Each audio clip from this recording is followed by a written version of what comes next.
Hello investors, welcome to Simply Stocks. In today's video, we will be studying two interesting microcap or penny businesses that have been trending a lot since the past 2 to 3 months. Both of these businesses are almost of the same size with a market cap of around 700 to 750 crore rupees. But despite being so small, institutional investors have invested in these companies and both have the potential to grow their business rapidly. So today we will study these businesses in detail, and as a bonus, at the end of the video, I will also share my personal investing strategy with you, which I use for investing in microcap companies. But yes, as a standard disclaimer, this video is in no way a buy or sell recommendation on any of these businesses. Please keep that in mind. Apart from that, these are very small companies. Liquidity is low, disclosures are limited, risk is high. So please keep that in mind as well. With that being said, let's begin. So the first business we will discuss is Integrated Industries. We have covered this on our channel 3 months ago as well. After that, their June quarter results have come, and since then it has been trending also. So we thought of covering it once again. Integrated is an FMCG business, and they manufacture and sell cookies and biscuits under the brand name Richlight. Their business model is very simple, nothing very fancy. Integrated has a plant in Neemrana of Rajasthan with a capacity of 3,400 tons. They bought it recently. This plant is running at almost 75 to 85% capacity utilization right now. Apart from this, they also get biscuits manufactured on contract basis from other companies. In addition to this, they are now setting up a new 5,000 ton plant in Secunderabad, UP. This will be operational by next March. So within a year, their manufacturing capacity will increase by 2.5 times, which means this business can grow quite fast in the next 2 to 3 years. And in microcap businesses, this is the most important thing. There should be fast growth, right? Their biscuit brand Richlight is sold in northern states of India.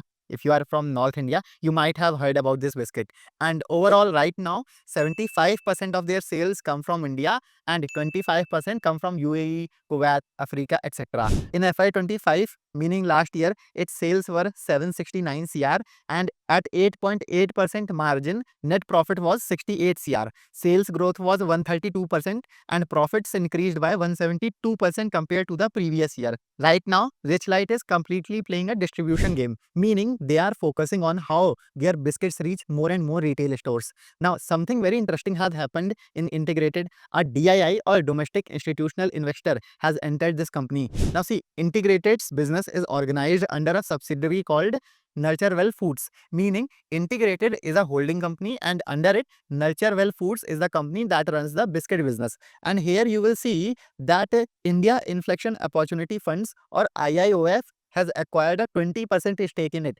IIOF is a late stage hedge fund that invests in pre-IPO companies, meaning those businesses which may come up with an IPO in the next 2 to 3 years. For example, 2 years ago, their portfolio company SAR Televenture came with an SME IPO. Similarly, just 20 days ago, Vikran Engineering got listed, where IIOF holds a 4% stake. When DIIs or FIIs enter such small businesses, retail investors get confidence because all these institutions invest money only after doing their due diligence. For example, in our Simply Stocks community, we track another microcap FMCG business by the name of HOAC Foods. There also recently institutional investors picked up 11.5% shareholding. So Integrated and HOAC both are actually fast growing businesses that you can study on your own. Right now, Integrated is at a PE of 10, and while making this video, its market cap was around, I think, 700 crore. Their management has said that this year they will grow their sales by 50%, and then when their Secunderabad plant starts next year, they are targeting 75% growth. In this direction, their Q1 results, that is results from April to June months, were very good also. Their sales increased by 78% compared to the last year, while the guidance, as I told you, was only about 50% sales growth. Net profit increased 52% compared to the last year, reaching 25 CR. But the risk in Integrated is that they have reduced or cut down on many disclosures. In Q3, they held a conference call with investors. After that, 2 quarters have passed, but they have not done con calls. So we don't get enough information on exactly which direction the business is heading. Also, their market is North India, and this year monsoons were very heavy. There were floods, landslides, and cloudbursts. So it is a possibility that their Q2 will get affected. That's why September quarter results might come out a little weak. That will remain a risk. Now I know I keep saying this again and again, but you don't listen. But still, as a humble request, if you are liking this video so far, do give me a thumbs up. Also, you can subscribe to our channel, Simply Stocks, where we bring multiple such videos every week. Honestly, your likes and subscribes are our only motivation so that we keep bringing such high quality research to you for free. Now, the second micro cap business we will study is called Sejal Glass. Sejal is in the business of making different types of glasses. They manufacture toughened, laminated, insulated, decorative, and ceramic glasses. Although they also cater to the automobile and railway sectors, but most of their business comes from infrastructure and real estate sectors. For example, if you have seen glass buildings or large offices, the architectural glass used in them is manufactured by Sejal. Till now, they had two manufacturing plants, one in UAE and one here in India at Silvassa. And recently, they have acquired a company named Glasstec Industries, which has given them two more plants. One of these is in Taloja, Maharashtra, and the other one is in Erode of Tamil Nadu. So the situation is that their older plants, UAE and Silvassa, are running at around 55% capacity utilization, and Glasstec is at around 35% capacity utilization. So now they have a strong manufacturing base to increase their sales and profits over the next 2 to 3 years. And the UAE plant too is not very old for them. They acquired it in 2022, and that was a turning point for them actually. Since then, their growth has been very good, and currently 75% of their business comes from outside India because of this UAE plant. Now, this Glasstec business will stabilize in 2 to 3 months. After that, they will focus on increasing production and improving margins there. Their management has said that this year they will be targeting 400 CR in sales. There is good demand coming in both UAE and India. Real estate and infrastructure development is growing rapidly, and GCCs are also coming, meaning foreign companies are also setting up their offices in UAE and India. So there is a good commercial demand. Now on this 400 CR sales guidance, let us calculate Sejal's valuation. 400 CR sales target means 65% growth for them. You can see on my screen, last year their sales were 244 CR, on which at 4.5% net profit margin, they earned a profit of 11 CR. You might find this 4.5% net profit margin low, but margins are generally low for B2B manufacturing companies. Also, last year, capacity utilization was low, which was another reason margins were down. Now, capacity utilization is going up, and they are also moving towards high margin products. So, from this year, margins should improve going forward, but don't keep very high expectations. In my opinion, this year, we will see net profit margin in the range of 5.5 to 6%. On that, their estimated FY26 profit can be around 22 CR, and on this, the 1 year forward PE comes out to be 35. Now I know this is a slightly premium valuation for such a small business, but let us say next year, if they don't achieve 60% plus, even if they continue with 40% sales growth and net profit margin moves up from 5.5% to 6.5%, then these two enough will be two big triggers for Sejal. That's why you will need to keep a slightly long-term outlook here. Now let us look at the risks in Sejal.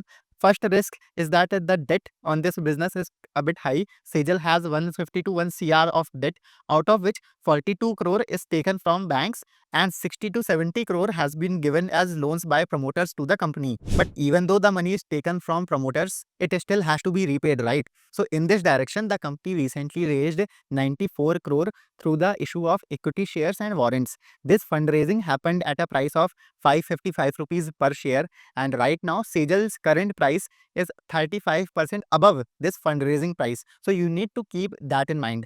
Out of this 94 CR, 72 CR has come to them already. The rest 22 CR will come later depending on the will of the investors.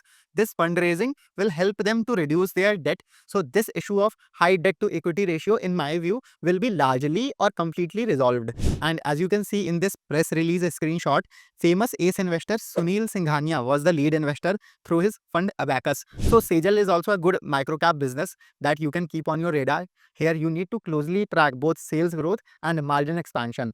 Now, at the end of the video, as promised, I want to share with you my investing strategy for microcap companies. I have observed that many people often make these mistakes while investing in such businesses. So see, whenever I invest in any microcap business, I start with only 0.5%, 1% allocation. Meaning if my portfolio is worth 10 lakh rupees, then in any microcap business, I will invest only 5,000 to 10,000 rupees in the beginning. Now, you might find this amount very small, but here are 2 to 3 reasons for it.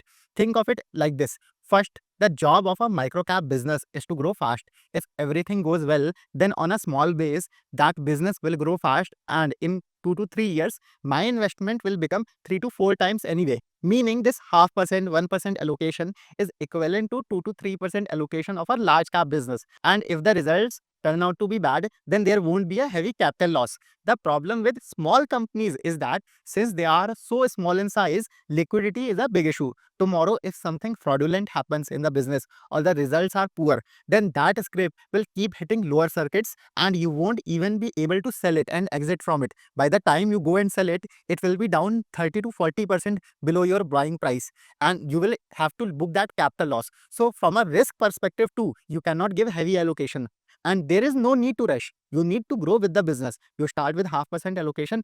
If results are good, everything seems fine, then add another 0.5%. Slowly increase the allocation. You need to cover the journey with the business from 500 CR market cap to 5,000 crore. This will anyway take you 1 to 2 years. You need to cover the journey with the business from 500 CR market cap to 5,000 CR. This will anyway take you 1 to 2 years at least. So you should not act hastily out of FOMO. And the most important thing is that you absolutely cannot be casual with micro cap or small cap businesses. You cannot just invest your money and forget about it. You need to keep checking every 3 months whenever results are declared. These are so small businesses that anything can go wrong anytime. So you must always have a good entry and an exit strategy. Now you tell me in the comments which is your favorite penny or micro cap business. And if you like this video or these companies, then do give me a thumbs up. Along with that, you can also subscribe to our channel Simply Stocks. Your likes and subscribes are our only motivation so that we keep bringing such high research videos to you for free. I'll see you in the next video. Happy investing.